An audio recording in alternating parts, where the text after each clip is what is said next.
Duncan, I just wonder how you're going to feel when you step out tomorrow and you hear Goodison singing for the first time, Duncan Ferguson. Oh, an incredibly proud moment for me. It's everybody knows how I feel about the club, and yeah, I'll be incredibly proud, emotional, nervous, excited. Obviously, looking for a positive result. At the same time, I suppose there's disappointment as well that Marco has lost his job. So how do you feel about how all that panned out yesterday? Yeah, absolutely. It's always it's not nice when a manager loses his job.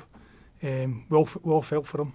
Everybody at the club, we supported him as best we could, and it's unfortunate that he's lost his job. But I think the results determine that, don't they? So it was a sad time. How have the players taken it as well? Yeah, mixed, as you can imagine. You know what I mean? Nobody likes to see the manager lose their job, me included. And the players were, it was a mixed feeling. But we've got to try and pick them up now. That's what football. The great thing about football is always another game, isn't there? When did you first find out then what was happening, and what was your reaction when you were asked to take charge? Well, I found it last night. I don't know the actual time. It was maybe 7 o'clock or something at night. And obviously they told me that the manager had lost his job and they wanted me to step in. Of course, I never hesitated. So yeah, it was a proud moment for myself. It was exciting. Was it a difficult day yesterday? Because obviously there was a meeting with the players. What was said from Farhad Moshiri at that point? Were you under the impression that Marco was staying on? I had no idea, to be honest with you, because I wasn't in the meeting. To be perfectly honest with you, I wasn't in that. So I'm not quite sure what got said.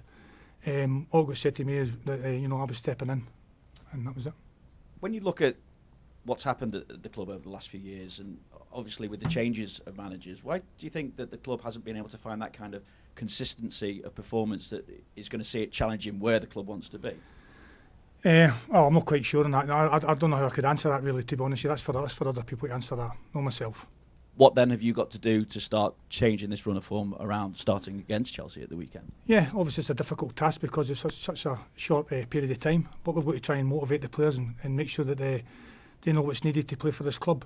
So we need to make sure that we're up for the fight, up for the match, and that's what we're trying to do at the moment. What's the key element then you feel you have to put right within that side at the moment? Well, it's confidence, isn't it? I think when you're losing games and you're getting beat off Liverpool 5-2 and things, doesn't help you, does it? So we need to try and make sure that we can get all the players on side, get them in a good frame of mind, and pick them up quickly. Because in football, as I say, there's always another big game coming, isn't there? And there's no bigger than Chelsea at home.